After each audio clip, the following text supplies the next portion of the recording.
Axel Tessandier, bonjour. Bonjour. Nous sommes sur le plateau de Ludomag sur EduSpot. Vous êtes délégué national au mouvement En Marche, qui fait beaucoup de bruit, notamment dans ses propositions sur l'éducation et à la fois des propositions sur le numérique. Ici sur EduSpot, on est la conjonction des deux, le numérique et l'éducation. Donc qu'est-ce qu'on peut retenir dans les propositions d'En Marche qui pourraient parler aux gens qui sont sur ce salon? Voilà, comme vous le savez, l'éducation, c'est un des 6 chantiers fondamentaux qu'on a présentés le 2 mars. Et effectivement, le numérique, il n'y a pas d'un côté les propositions éducation et d'un côté les propositions numériques, dans le sens que pour nous, le numérique, c'est une transversale, c'est une révolution qui est immense, énorme, qui n'est peut-être d'ailleurs qu'à son commencement. Donc finalement, tout est numérique quelque part. C'est-à-dire qu'il faudra penser cette révolution-là dans tous les secteurs, dans tous les domaines et évidemment, notamment dans l'éducation. Donc voilà, aujourd'hui, j'étais là pour parler de notre vision, du rôle du numérique. Finalement, en fait, il faut se demander au-delà des outils, qu'est-ce que cette révolution peut faire pour l'école? Et on sait que l'école française, elle est remarquable, elle fait des choses formidables, mais elle reproduit aussi des inégalités. C'est un des pays, dans les pays développés, où finalement le milieu social de vos parents n'est pas corrigé par l'école et drive énormément votre réussite à l'école. Donc qu'est-ce qu'on peut faire avec le numérique peut-être pour personnaliser les enseignements, accompagner mieux les élèves, créer des pédagogies finalement où on peut passer plus de temps peut-être sur un sujet pour un élève en particulier et moins pour un autre. Donc ça, la révolution numérique, finalement, elle a vocation aussi peut-être à corriger les inégalités, même sûrement d'ailleurs, à corriger les inégalités à l'école. On sait aussi qu'il y a un enjeu de formation des enseignants et de culture à l'école. C'est pas la même chose d'enseigner avec ces nouveaux outils et avec ces nouvelles pédagogies. Encore une fois, ça crée des pédagogies qui sont très différentes.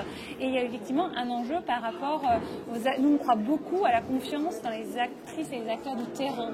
On croit beaucoup, quand on parle d'autonomie des établissements, notamment sur certains secteurs, parce qu'on croit énormément en fait aux besoins d'expérimentation, d'essayer des nouvelles choses, et aussi que en fonction des établissements, c'est pas forcément les mêmes choses, c'est pas forcément les mêmes programmes, c'est pas forcément les mêmes besoins, et qu'il y a besoin de cette agilité-là qui soit aussi présente. Et cette révolution numérique, elle peut aussi avoir cette fonction-là.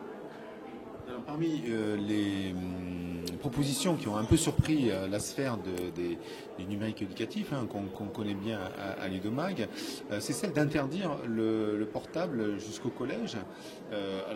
Sur les réseaux sociaux, ça a fait quand même pas mal de bruit dans notre communauté. Est-ce qu'on peut avoir une explication de cette proposition? Alors, j'ai mesuré, pour vous dire la vérité, j'ai mesuré aujourd'hui en étant au salon EduSpot à quel point effectivement cette proposition avait fait du bruit, à quel point moi je vois bien, j'ai visité des stands aujourd'hui, sur des apps agréées qui font des choses formidables déjà dans les établissements, pour les écoles, les cahiers de liaison avec les professeurs, et effectivement il n'est absolument pas question de remettre ça en cause. Comme vous savez, il y a déjà une loi qui finalement prévoit effectivement que votre téléphone ne sonne pas pendant les cours. Tout ça a beaucoup changé depuis 2010, donc il faut effectivement penser à ça, mais évidemment il faut penser pas seulement encore une fois les nouveaux outils, mais on voit bien déjà finalement tout ce qui a déjà été créé, toute cette force, cette envie d'imaginer avec ces nouveaux outils, ça permet en plus non seulement de créer une transmission du savoir différente avec le professeur, mais je trouve aussi, moi de ce que j'ai vu aujourd'hui sur les stands, ça permet aussi de réinvestir les parents d'élèves sur certains, de créer du lien avec les professeurs et les parents d'élèves. Donc voilà, ce matin, à titre personnel, je parlais aussi du BIOD, du principe du Bring Your Own Device, qui est pour les élèves et qui, effectivement, on voyait, c'est toujours une question aussi des financements pour les collectivités territoriales, ce sujet-là.